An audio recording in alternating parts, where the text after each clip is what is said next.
when we talk about quality teaching, leadership, and learning. We also will have Lindsay Birmingham joining us for part of this presentation, so she's approaching. As everybody gathers, I want to put a frame around it. The importance of this being one of our LCAP goals, that quality schools in every neighborhood, is based on Vision 2020's report saying that we don't have a quality school without having quality leadership and quality teaching inside of our schools. And so how do we manifest this and deliver on the promises that we've made in our LCAP? And tonight we're going to report specifically on our efforts to recruit, retain, and build capacity of our employees and our teaching staff in particular, but all employees. And so recruitment, development, capacity building, and retention is critical to be able to ensure quality staff at our schools. So tonight we're going to be presenting specifically on quality teaching, and you'll be also hearing about the strong partnership that we're having with San Diego Education Association, and as we revise our approach to teacher growth and development. So tonight the update will include our teacher pipeline implementation, our teacher effectiveness implementation, our transformational leadership academy, and our teacher career pathways. And I probably just did your first slide, so you can just skip that one and keep on going, but that's the overview, and as you can see, the team is ready to begin our overview this evening. Good evening, Superintendent Martin and school board members. We have a number of staff. Can you introduce yourself? I didn't introduce each of you, but Tim S. Fazador. Tim S. Fazador, Chief HR Officer. Acacia Thede, Executive Director of HR. Wendy Rank-Burr, the Instructional Support Officer, Office of Secondary Schools. Diane Cordero, Director of Teacher Preparation and Support. Erin Houston, HR Director. Jim Solo, Executive Director of Leadership and Learning. Thank you, Tim. So as you can see, we have a number of people from a very diverse group of departments in our organization. It takes more than just the HR department to bring on board quality staff, and so that's why we have a number of people up here to talk about the kind of work that they're doing this year to actually reach our goal of having a diverse staff, a staff that reflects the diversity of our students. Our presentation is going to provide an overview of the immediate and developing plans that we are implementing to meet and sustain our diversity and quality staffing goals. Acacia is going to talk a little bit right now about the development of the teacher pipeline.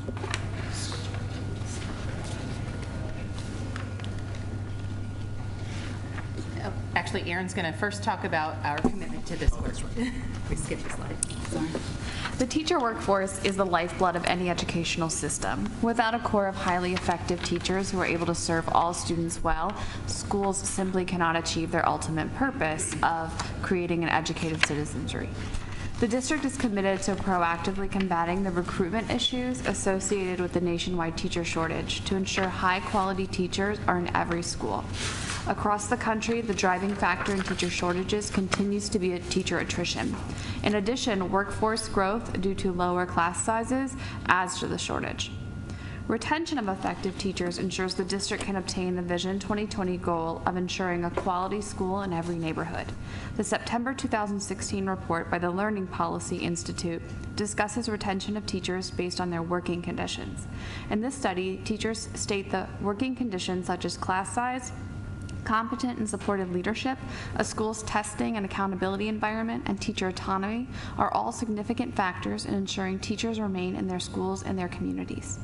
The district's commitment to induction, peer assistance and review, and leadership development all support the retention of effective teachers and leaders. Data from a 2015 review by the National Center of Education Statistics shows that the well-quoted data of 50% of teachers leaving after 5 years has now changed. This study shows that only 17% of teachers leave after 5 years. This study also shows that 86% of teachers who were assigned a first-year mentor remained in the profession. The district's commitment to induction is one of the reasons why we retain 93% of our teachers.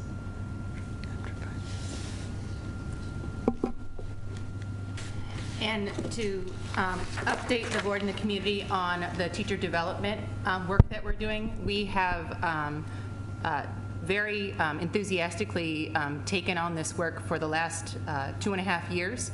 And we just presented to the board and to the community in February, so some of this information is very similar to what you heard. But we still have commitments to national recruitment. That's a short-term goal for us and a short-term Band-Aid because we're still combating low enrollment in university programs that aren't graduating a lot of candidates, and in turn they're also still haven't made any significant changes in the number of diverse candidates graduating from those programs. Therefore, we still have a short-term strategy for national recruitment. We have continued to build our university partnerships, which allows us early access to candidates. So we basically have tried to have first shot at candidates who meet our goals for diversity and cultural proficiency.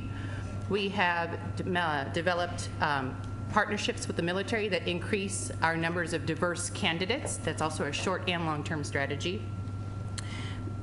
We are offering employment contracts early, also another pipeline strategy. We are working with our San Diego Education Fund to recruit our own candidates, our own San Diego Unified students to have the long-term pipeline. We have improved and continue to improve our recruitment, hiring, and marketing practices. And we have our partnership with the San Diego Education Association to monitor the implementation of the pipeline through the Teacher Advisory Committee. We know that the establishment of the internal pipeline is one of the most vital elements of the sustainability of creating this pipeline. And so the concepts around this type of program include some of the things that we shared with you before.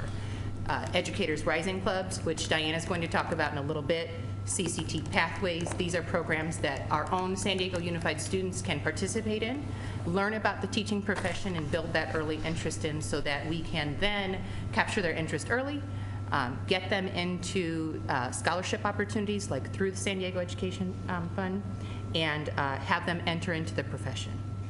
So an example is that these experiences of students in Educators Rising or CCTP Pathways could potentially lead to direct connections to universities and community colleges that may provide for things like guaranteed admission or supports during their schooling. Our partnerships with the San Diego Teacher Academy and the San Diego Education Fund do make these types of pipelines possible. So for instance, the San Diego Education Fund scholars are our own San Diego graduates. They obtain their degree and credential. They have a guarantee of employment if they meet the standards established within the system. The San Diego Teacher Academy is a new partnership that we signed this summer, and it is going to be evolving, and Wendy's going to speak about that as soon as I let her do that. That takes our San Diego graduate, provides them in-class teaching experiences as well as mentoring and support throughout their BA program. Their undergraduate experience and schooling then lead them directly into our programs in the district, and I'll turn it over to Wendy to give an update. So the purpose of the San Diego Teacher Academy partnership is to allow us to recruit our own students, many of whom have expressed through their college promise essays the desire to become teachers. So we want to tap into that desire and help to build our own future teachers from our student population, and also allow us to recruit employees in our district who may aspire to be teachers themselves. So they will be working in our district in positions of supporting students, such as avid tutors would be one example, while at the same time earning first their associate's degree and then on to their bachelor's degree, then ultimately enrolling into an intern program supported by our district.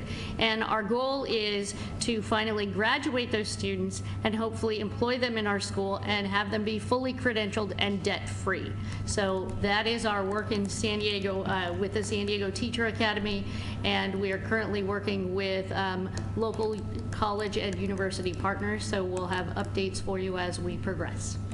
So the other piece that we want to talk a little bit about is our commitment to identifying strategic employment opportunities and marketing program. It takes time and resources to develop, and we have been doing that over these last couple years as we've been implementing the process. The district, one thing that we want to focus on is capitalizing on the collective voices of the more than 14,000 people that already work in our district to help us meet these goals. And so the focus of our programs, by recruiting our own high school students, getting the word out to our own employees, that is a lot of marketing that we can do that's fairly simple because we have an audience with a support and an intention around making this district the best that it can be. And it also helps us reach our diversity goals, because our goal is to have our teaching staff reflect our students, and they are our students that we're recruiting. So we've spent these last 2 years developing a sustainable foundation that we believe is very important to maintaining this pipeline. One of the things that's important to know is we've made gains in trying to diversify our resource despite the odds that we mentioned before. So for instance, in 2011, 69% of our teachers were white. This year, 66% of our new hires were white, which demonstrates that over time, our focused efforts can help narrow the diversity gap despite the odds.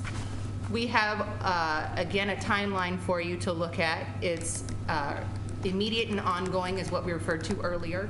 Early recruitment through university partnerships and national recruitment, that serves an immediate need to hire teachers right now for vacancies that we have. Long term are the topics that we've discussed that have to do with the development of the pipeline, reestablishing the district internship programs, maintaining, building, and strengthening our university partnerships, and to have our students completing these pipelines that we're building and then being hired by the district, and providing that support in the interim to make sure that they make it from seniors in high school to first-year teachers and beyond.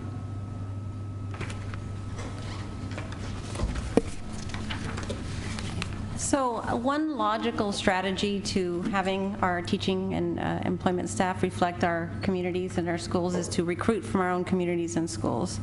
And so to that end, we are working on promoting and building our Educators Rising student clubs at our high schools. Educators Rising is a national organization, and their purpose is to cultivate highly skilled educators by guiding young people on a path to becoming accomplished teachers, beginning in high school and extending through college and on into the profession. So starting with high school students, they provide passionate young people with authentic opportunities to experience teaching, sustain their interest in the profession, and help them cultivate the skills they need to be successful educators. In high school, Educators Rising supports curricular programs where students explore the teaching profession and gain hands-on teaching experience. Some of the activities that these clubs have done and some of the ways we're trying to promote these clubs is by expanding them through our CCTE child development and education pathways. We have clubs at Sarah, Crawford, Hoover, Scripps Ranch, Morse, Point Loma High Schools, and Hoover and Scripps are new this year. We're working still to create participation and excitement for the programs, building capacity from 5 to 8 of our high schools. Some schools have deadlines for clubs. The goal is, again, to build excitement, perhaps recruit some of our Teacher of the Year candidates, the teachers that the students connect to most, to become club advisors or at least associates of the club, again, where students can connect a teaching career into something positive. We also held a fun run walk on November 12th. We had increased our participation to over 100. And again, this was to build excitement and to raise funds for the school programs. Actually, the most exciting event that's going to happen this school year is that San Diego Unified has partnered with Cuyamaca College, San Diego State, and Project Tomorrow to create a student workshop conference at San Diego State on February 3rd. And so this conference is a professional type conference where students actually get to help design some of the workshops and participate in the workshops, but they will be attending a conference like the grown-ups do, where they have a keynote speaker, a breakfast. They attend workshops that are focused on elementary, secondary education, STEM in the classroom, special education, and all different types of teaching programs that are available to them. And so we're very excited to be able to participate and actually host not only our own San Diego Unified students, but also students from neighboring districts as well, to build a community partnership where we're tied with local universities and colleges to build interest in the teaching profession.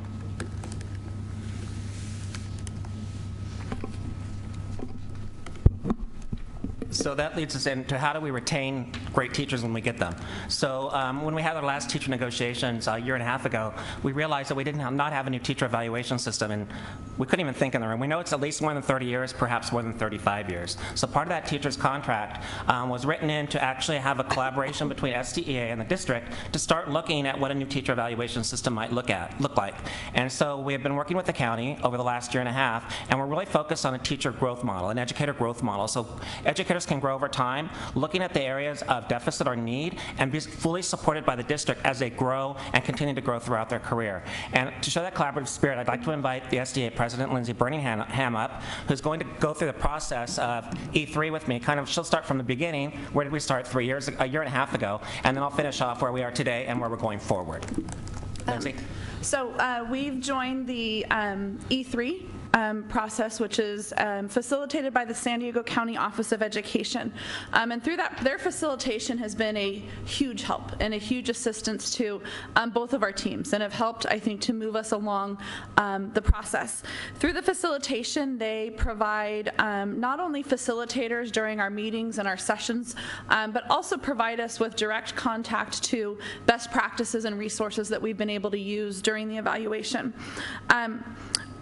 Also, we've been switching from the concept of a teacher evaluation to the concept of a professional growth and development system. Teacher evaluation often has a negative connotation, that it's the process used when somebody's struggling.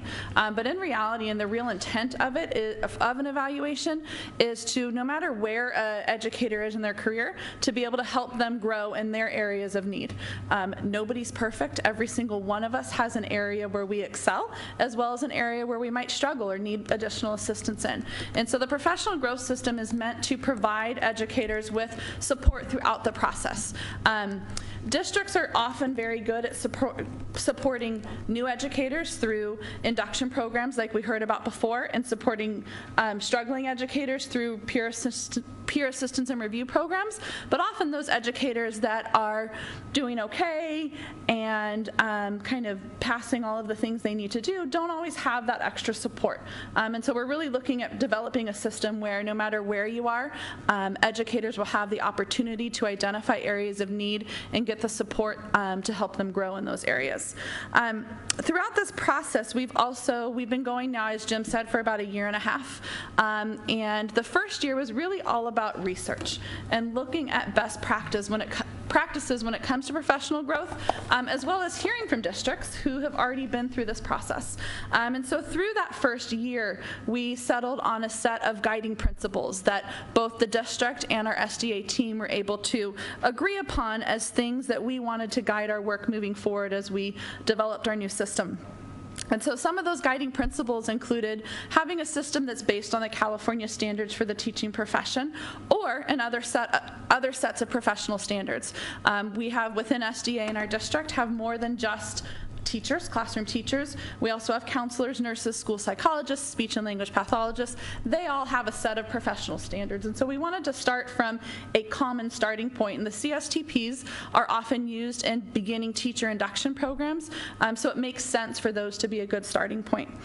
We also talked about the process, including constructive dialogue, that it's not just a you turn in your lesson plan, your principal comes in, observes you, they write up some notes, and you're done. And you've checked the box, you've had your observation, you've had your evaluation, but really the opportunity for constructive dialogue, hearing, having the time for those conversations that are so important in guiding someone's work.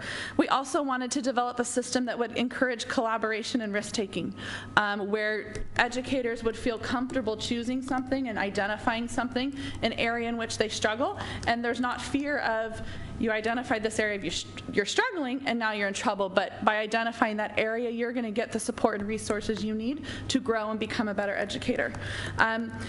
We talked about that the system will need to include ongoing training, support, and calibration for not only our evaluators, but also for our educators. That it's differentiated, as I talked about before, along the career continuum, that a new teacher might need something different than a struggling teacher or a teacher that's been teaching for 10 years. Also identifying that a classroom teacher might need something different than a school counselor or speech and language pathologist. We also talked about that the new system needs to consider the complexities of teaching and learning, and that it needs to be committed with ongoing commitment of resources, training, and time. And then ultimately, our last guiding principle is that whatever new system we create, we both identify and acknowledge that it will end up being collectively bargained and coming back to the bargaining table to be included into a future contractor round of negotiations. The last part I just wanted to finish with was the input that we've had along the way. We've tried really hard to include all of our stakeholders in this process, including our educators, district administration, and our site administrators, making sure that this isn't a new system that's being done to people, but that they are really a part of guiding the work that we're doing. We started with paper surveys and online surveys where people could go online and answer questions about the past system and kind of what their visions and hopes were for a new system. We had in-person forums that were held at the end of last school year, as well as an online forum where Lamont and I had the opportunity, I guess I'll say, to videotape ourselves giving the in-person forum, but so that people that couldn't attend still had the opportunity to get an update on the system and provide us input. And then finally, I think the most exciting part of the input process, and something that the county acknowledged they had not seen or heard being done before, is we had the opportunity to pull together both our site administrators and our SDEA association reps to come to an all-day training and input process where they were able to learn about the work, start talking about the work that they could do at their sites to help this work along as we move through the process. So that was a really exciting opportunity that we did at the beginning of this school year, where we were able to pull the administrators and ARs together that don't often have time to work on these things in the same room and be part of the process. Okay, so where does that bring us today? We are right now in the middle of prototyping 5 different components that a teacher can show how they made growth. So instead of just a principal and administrator going into their room and like Lindsay said, documenting what they didn't do, the teacher has the opportunity over time, over the course of the year, to decide how they might show growth in the area that they've selected. So what we're going to be prototyping beginning in February of this year, the school sites that opt in are videotaping. So a teacher may choose to videotape themselves, and the teacher has the opportunity to choose which parts of the videotape they chose to show their administrator or their evaluator. It's not up to the evaluator to choose, it's up to the teacher or the educator to choose which component of the video best displays their growth in that particular area. Another one would be student portfolios. So student growth over time in a portfolio that would show student growth and how that teacher grew in that particular area, showing student growth over time. Another area would be a lesson study. So the teacher would work with, educator would work with other educators coming up with lesson study design that would show growth in a particular area. And they could show that through videotape, they could show that through documentation of a variety of ways. But lesson study would certainly be one. Another one that we're looking at is peer coaches. So it doesn't just have to be an administrator providing feedback and providing support. It could actually as well be an educator next door to you. It could be an educator at a different school that is doing the same thing you're doing in your evaluation or in your growth model. So peer coaches would be another prototype we're looking at.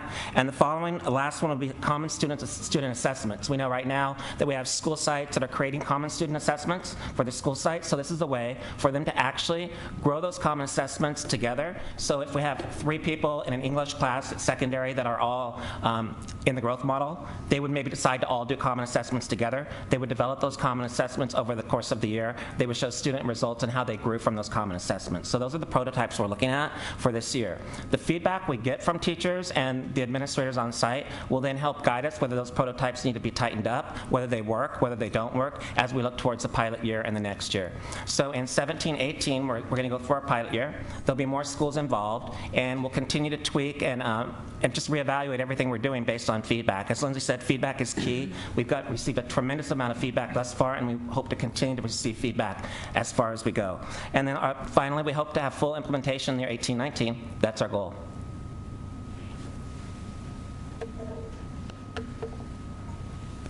So as you can see, our LCAP goals clearly show our work toward the commitment to quality teachers, leaders, and support staff.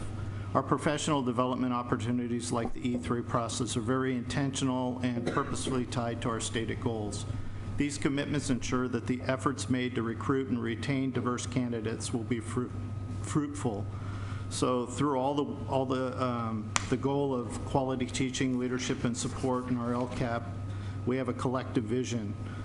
National recruitment, improved university partnerships, development of our intern programming, growing our own program, and the systematic approach to marketing our district, our sustainable strategies, and we're implementing these to meet the goals. And you can see that there are some things that we need to continue to work on. We need to increase participation in the Educators Rising Club, and I know that Diane and her group have been very committed to that. Increasing the number of scholarship applications that come in. I know that we can do a lot more to get kids involved in the scholarship. It's a really great scholarship program that sustains students all the way through their college career. Reestablishing our district intern program, which was an outstanding program in the past. And then working with our communications office to help us with marketing our school district and utilizing our 14,000 employees to actually help us promote the work that we do in our district and make it, put it out there that being a teacher or a district employee is a great opportunity in our community to be there. And then the evaluation system is just an amazing system that nationally people are going to be looking at the work that we're doing collaboratively with our teachers union.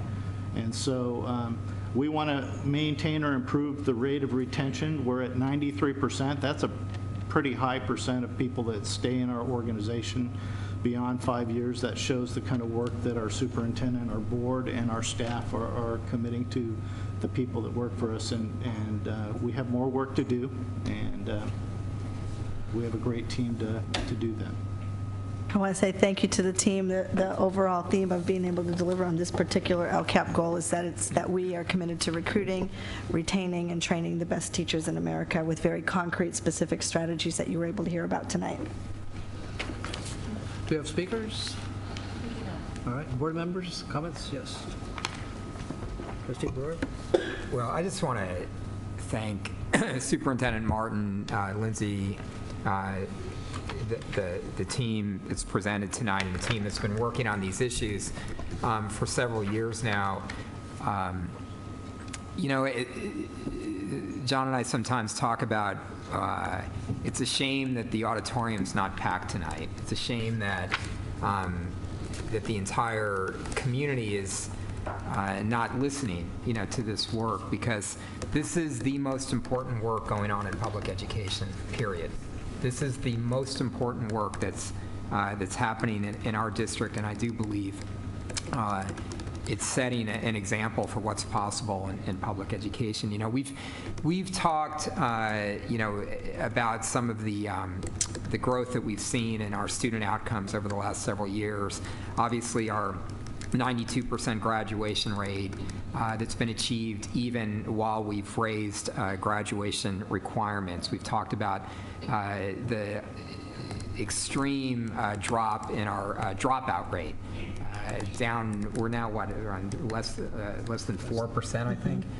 It's really amazing work. Reductions in expulsions and suspensions, increases in you know, student performance on standardized tests, even though we don't emphasize preparing students for standardized tests, and yet we still rank at or near the top of large urban districts in California. We know about the work that, the success that students have had in this district over the last several years, and we know the progress that we still need to make. But it's important, I think, to understand that this work is being done because of incredible focus and creativity and the strength of relationships that we've been able to establish in this district. I think this statistic, then, I thank the team for highlighting it, that 93% of teachers stay in our district after 5 years is not only remarkable, but explains a lot of, you know, what we've seen in terms of student outcomes. The reason that's so important is because Superintendent Martin's entire strategy is focused on building capacity. It's focused on helping people get better at their jobs, whatever their jobs are in this district. And I know Superintendent Martin believes strongly that every person who works for this district is an educator, whether you're a teacher or principal, classified staff, all the way across the board, you're an educator. And so when we invest in helping you get better, that's how students do better. That's how students learn better. And so that priority of investing in our educators so that our students can achieve better outcomes has really been at the core of how we've approached our financial strategy. Certainly through the recession. In the end, we had very few layoffs, as a result of, the work that we did to keep our staff in place, because we've invested in that staff. We talk about this, the beginning teacher support assistance that we provide so that new teachers don't have to pay, several $1,000s. We provide that, and I think it's important that when we invest in our new teachers, we make sure, as we've been talking about, that we retain those teachers. And so being able to focus on avoiding layoffs during the worst of the recession, and that was a partnership, between the district and our unions, where people made sacrifice so we could make sure that we could get through that period, being able to retain our staff. And then coming out of the recession, I'm very proud of the fact that we've worked together not only to negotiate this new professional growth system, and I agree with Lindsay's comment that that's so much more it's so much more instructive of a term than an evaluation system, but that we've raised salaries 16% over the last several years coming out of the recession, and that we've maintained high quality, affordable health care for our employees. And even though the increasing costs to the pension system, are mandated by the state, thank goodness that our educators have access to retirement security, because it's another way that we make sure that people stay in a profession when we invest in the growth of our staff. And then this work, first the work to recruit, and I appreciate that. I think, Acacia, you had said that a few years ago, about 69% of our teachers were Anglo, meaning about 31%, identified as ethnically diverse. And yet we see a statistic here that of our new recruits, that's up to 43%. That's a 40% increase in teachers who are coming into our district who identify as ethnically diverse. And we've got a long way to go. We know that. But that's quite significant growth already, just in the early strategies that our staff have invested in. And then we see our long-term strategy of growing our own educators from our schools. And it's so exciting to hear, Diane talk about, the work through our college and career tech programs, or through our own future educator clubs and the education fund. All of that, as a strategy to grow a teaching force that can enter the profession. It's exciting to hear Wendy say debt-free, credentialed, with guarantees of being able to be hired back into our district, so that our teaching force increasingly mirrors our student body. Incredibly important work. And then this work is also around the professional growth system. It's so important that we move forward with that system, and that we in exactly the way that you're doing it, and I know it's the way that Superintendent Martin innovates. It's to take a concept, test it out in a pilot, learn from it, and then take it to scale, and we're seeing that being applied here. So important that that becomes the hallmark of what we're about as a district. because we know that we have been in the center of a national debate going on for several years that says that's not the way you grow teachers. The way you grow teachers is sort of a corporate model that you either threaten or bribe teachers to get better at their job rather than focus on working with teachers in a substantive, real way to grow their effectiveness. So the work that's going on here is the work that is responsible for the gains that we've seen in student outcomes over the last several years, and it's the work that will create stronger and stronger student outcomes going forward. It's real, it's sustainable, it's honest, and I just am so excited to hear the work and so appreciative of the work that our team and our unions and our partners are doing to grow our educators. Dr. Whitehurst. It's so interesting that you would say that about the corporate model. On yesterday, I attended a workshop, and someone was presenting and said, I'm from the for-profit world, and the only way I know to get improvement is to give a bonus and you get the automatic results. And to hear this evaluation model, this support model, if you operate from the premise that everybody can improve, I don't care who you are, even if you're the president-elect of the United States, you can improve. And if you move from that perspective of how can I improve, this is an area I need to improve in regardless to where you are, then, and you're supported by a team of your site administrator, your peers, etc., then that has to result in improvement for children, because it becomes, it supports itself, it feeds on itself, a culture of improvement so that children can learn. So I really am excited about the work that's going forward and look forward to seeing how this is going to roll all the way out.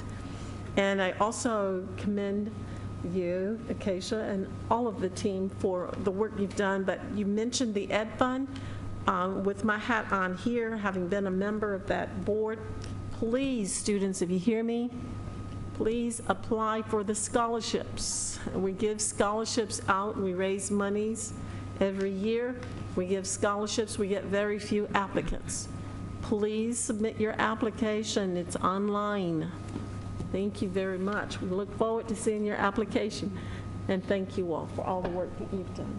I think Flynn was writing down some information about that scholarship. Where online do the students go, Trustee Whitehurst-Payne? It's an easy website, sdef.org. Other comments? Yes. Dr. Evans? Yeah, well, thank you for the presentation. This is really exciting, and on the board we can sit up here and say we want great quality teachers, we want to have a diverse staff and so forth, but yet now we're seeing actually the district administrators and the unions working together to really make this happen. And we've seen in other cases where the district and the state are sometimes catching up to us with the whole Common Core. We were talking about critical and creative thinking before, and that became part of the Common Core. We talked about equity in terms of resources in the district, and now we have the local control funding formula. Unfortunately, right now, we're facing a pretty big challenge in the national environment, which is going in the other direction with the appointment of a Secretary of Education who basically does not have a strong belief in public education. So it makes it that much more important that we have a really quality program in San Diego to lead the way for the nation, particularly in terms of what we're talking about in terms of the whole teacher evaluation system, the old word, but the whole growth and development model, so we can show that we can actually do something that will produce results, and then results are a lot hard to argue with.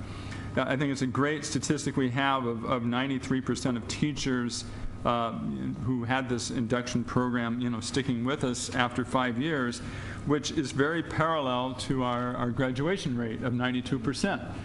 So I think we can just keep, as you were saying, inching either of those up, both of those up a little bit. In terms of the diversity, I'm glad that you're bringing out the statistics about the changes and the new ones, because otherwise it seems like a drop in the bucket from a very big district. And we talk about ethnic diversity, but there's so many types of diversity that we're looking for. And I know there are all kinds of legal rules about what you can talk about in terms of race or sexual orientation or pregnancy or lots of other things, but we need to really be creative to make sure we have a really, really diverse workforce in all aspects. Just taking the LGBT situation, for example, it could be, our district can be more appealing to teachers who are in that community, who, if they see a district that's actually working to protect and support the students in that community also. One thing I'm wondering in terms of the whole development from high school to community college, the four-year college and credential, is how closely we can tie this in with the San Diego Community College District, because we have, partnerships with them. We have the Promise program. I mean, we can get very specific about how we want to make sure that, our students who want to be teachers, who we've identified that can go to community college for free and go finish their education for a lower cost after that. So I think in all of our discussions with, I know we have to some point, but with San Diego Community College District, to really keep this as a big point. And one other thing I'm curious about is in terms of attracting teachers from the outside, how do where do our salaries rank? And I know that there's total compensation, there's salary, but certainly the first thing, or one of the first things that a new teacher, potential teacher's going to look at is what's the starting salary, not so much what's the health plan or what am I going to earn 20 years from now. And can you give me an idea? I mean, I know we've looked at that sometimes, but how we stack up in that regard today with the current new salaries? Yeah, so I'll let Wendy answer do you want to give an example of the community college first? And then I can give an example of the salary comparison. You made my heart skip there a minute. I was like, I'm not talking about salary. So yes, we are in discussion with our community college partners as well as with our local universities. It's just that we are in the finalization of some of those plans, and we're not quite ready to name those partners until we get those agreements all wrapped up. Great. So, but definitely including them. Right. And to add to that, our pipeline strategies for the student pathways are multiple pathways, because we're trying to find multiple entry points for students. So there's different supports that go along with them. So we still take anybody who meets our goals to work with students in our district. And so you talked a little bit about the ethnically diverse piece, but another thing that we really focus on as we do our initial intake interviews is how do candidates demonstrate their cultural competency, their work, how would they be a fit in a large urban school district? What do they know, and what can they contribute to working with our students? So that's a huge portion of our look at diversity, rather than just an ethnically diverse, which we can check and track and mark, but that we also look for other things beyond that in our candidates. Mm-hmm. And then in terms of the second part, I can give you a story that Aaron and I went to Atlanta last February, and people loved us. So a comparison to, especially districts in the East Coast, we have I don't want to say numbers, but our salary is much more. And they were fascinated that we provided the level of health and welfare benefits that we provided. And so in terms of being competitive, in terms of understanding housing comparison prices and things like that, the draw wasn't necessarily financial. There was a financial benefit for them to move. It was more of a question of, do I want to move across the country? So the finance pieces were attractive to people from out of state. From that, we also, one of our strategies is that we offer interviews in multiple mediums. So we do a number of, every Friday? or almost every Friday, Erin? Every Wednesday, excuse me, once a week, basically. We schedule candidates who are out of town to do web-based interviews, so Skype or FaceTime or different mediums like that, that allow us access to candidates who in the past we may not have interviewed because they may not have been able to come to us. So we also are, it's another way that we can connect with people and have them gain some interest in our district and then hire them to come. Great. And along that line, and I'm not that informed about this, but in terms of the whole hiring process, I mean, there's so many fields where people go in for an interview and they interview very well and they're hired, and then they get on the team or whatever type of work they're doing and are not necessarily they do not perform as well as they did in interviews. So what you know, you can have interviews, you can have letters of reference, but what are the pieces that you use to hire people? I know, like, for example, people I know that work in technical fields in computer science and so forth, they'll often go for 1 or 2 interviews, and they'll have almost a whole day of being put through technical questions and interviews and so forth. So how much do you really know about the candidates before they're hired? So for the teaching profession, a lot of that is taken care of through their university preparation program, and then through the work that we do in terms of their references and researching. When it comes to school sites, some school sites actually ask candidates to do demonstration lessons and things like that. The other important piece is that once people are hired, there's a time where they are probationary, which is an extension of the hiring process, where essentially we monitor and support employees in their first years of teaching or in their first years coming into the district to provide them with that development and growth model that Jim and Lindsay talked about, so that people can become acclimated to the district if they're not familiar with our district, learn the culture, learn the work that we do, learn the commitments, and they're supported through that process. Well, when you say you have information from the university program, how objective is that information? Because I can imagine a program wants to say we do great work, and so they're from us, so therefore they're great. Of course. They are reference-based. We can see their evaluations that they have through their university programs that are done not necessarily by the university itself, but by a cohort instructor. And then, what am I missing, Erin? From the university? Mm-hmm. I think I think the fact that there are references are not just reference letters, but they are confidential references between the instructors or the college coordinators and us. I think that's important. So we do get really honest feedback, and sometimes it's very, very honest feedback. And so we are seeing a level of references where they appear very trustworthy and to be a reflection of those candidates.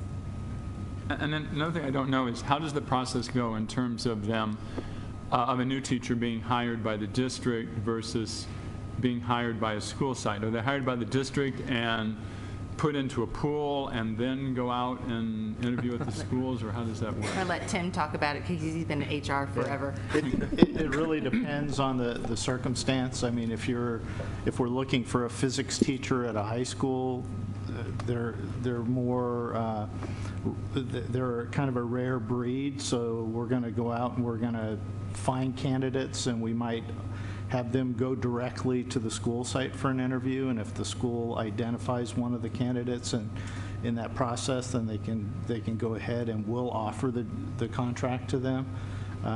For we have so many different ways to come into the organization. We have student teachers that come in and work in our schools. Oftentimes, the principals see those candidates before they apply. They've seen them in the classroom. So they're going to be after those candidates for their openings when they come up.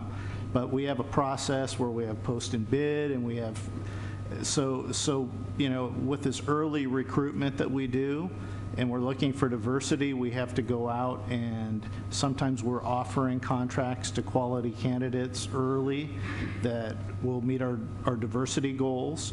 And so they're just in a pool of elementary teachers or science teachers, because we project how many math teachers we're going to have based on our attrition over time.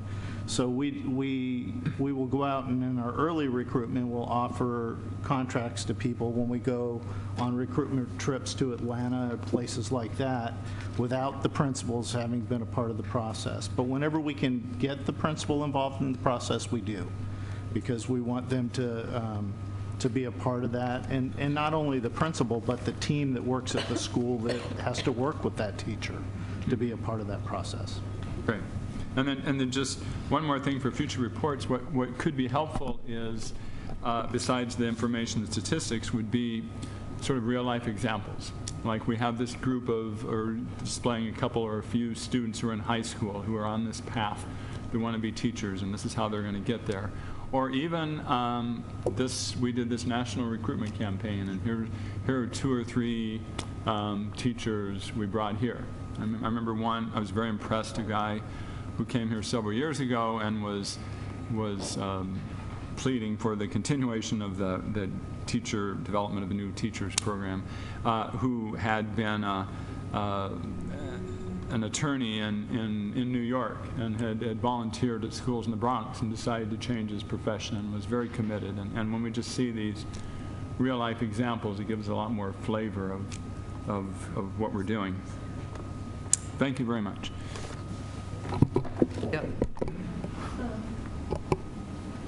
I just want to comment that when we talk about teacher shortage, it's kind of like a conundrum almost, because in certain fields, there's not really a shortage per se. But that's why when you mention physics, if you see a physics teacher, if they're any good at all, they have a job. And some other sensitive areas where you just don't have a lot of candidates, that's where the real shortage is. Versus in areas where you have multiple universities, almost every university producing elementary teachers. So when a person says, they say it's a teacher shortage and I didn't get a job and I have my credential, it's in that specialty area where you really find that you need folks. So just understand that to the larger public, okay? Thank you. Thank you, President McQuarrie. A couple things. I remember Trustee Evans had a question a little bit about the salary comparison. I know Vice President Barrera had just talked about how, over the last many years, we actually have worked very diligently as a board to compensate our educators to make sure that we can be competitive in the county. And I was wondering if maybe Lindsay could speak to how our salary comparisons rate with other school districts in the county.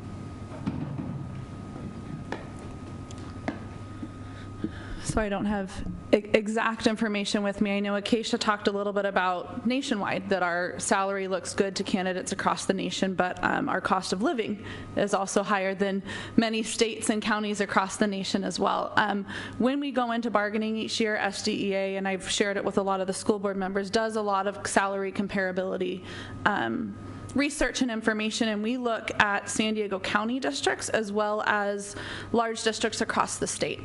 I don't have the most recent information on the bargaining we just did this year, but I do know at the end of our last round of bargaining, most of our benchmarks were getting to what we consider median.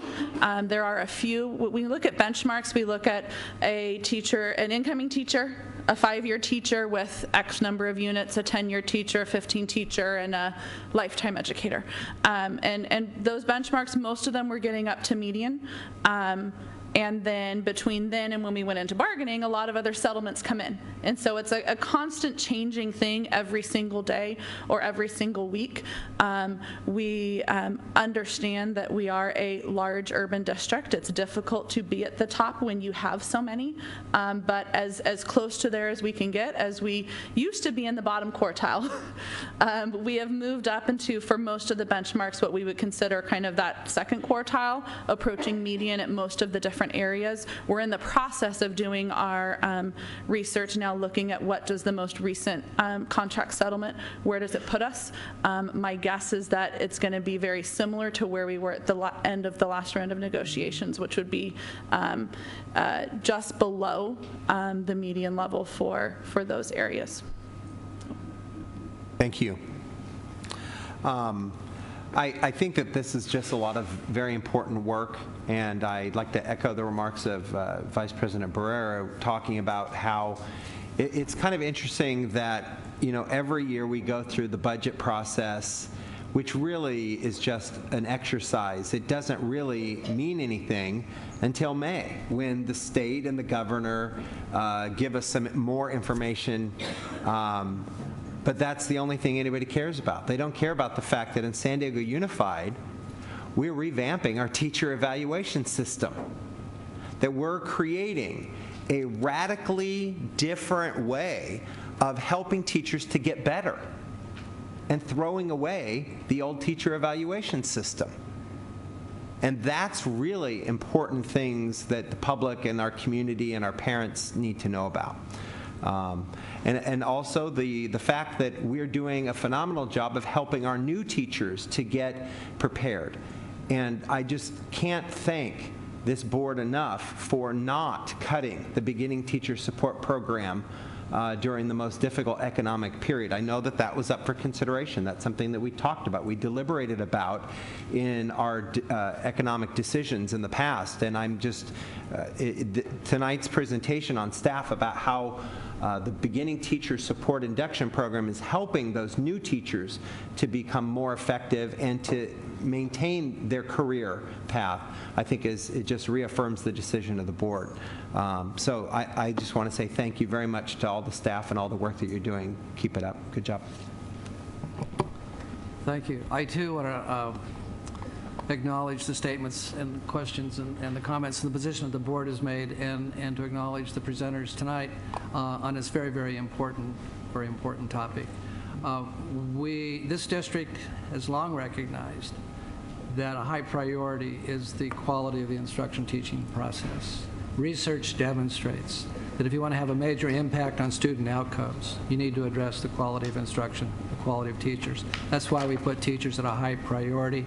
That's why we want instructional leaders and principals who know how to work with teachers and help them grow and develop. And that's why we want wraparound services that can provide support to those teachers and those schools to make sure that we have quality instruction in every classroom, in every school across the district. Some of the numbers I've heard is that we lose roughly 140 teachers a year through retirement. We're hiring on roughly 400 a year, and so that's a tremendous need. And we're not the only district out there having that in tremendous need, and so we need to have an edge. We want to make sure we are attracting the best. We want to make sure that we're reaching out, identifying the best.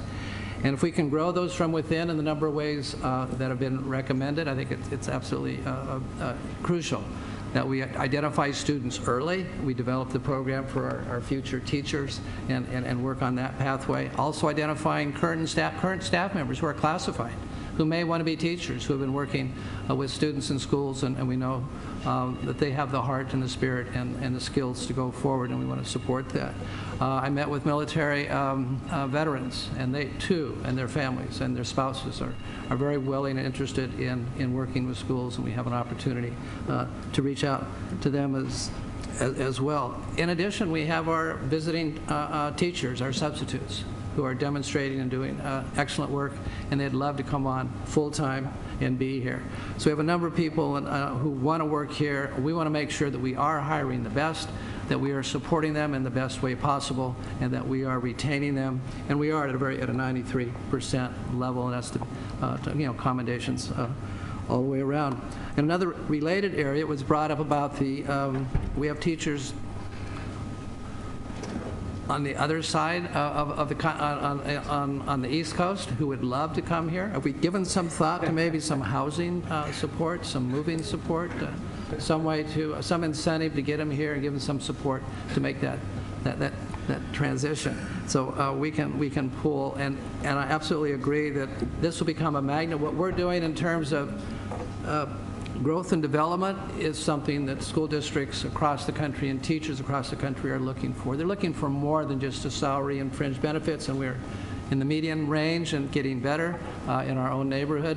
But I think we could also begin to take a look at, this is a place to work. This is where you can demonstrate and grow your profession and to have a major impact. Our graduation results definitely show that when we hire and maintain the best, our students do perform the best, and we're getting those best results. So it is excellent work, it's hard work and difficult work, and we want to commend you for the work that you're doing.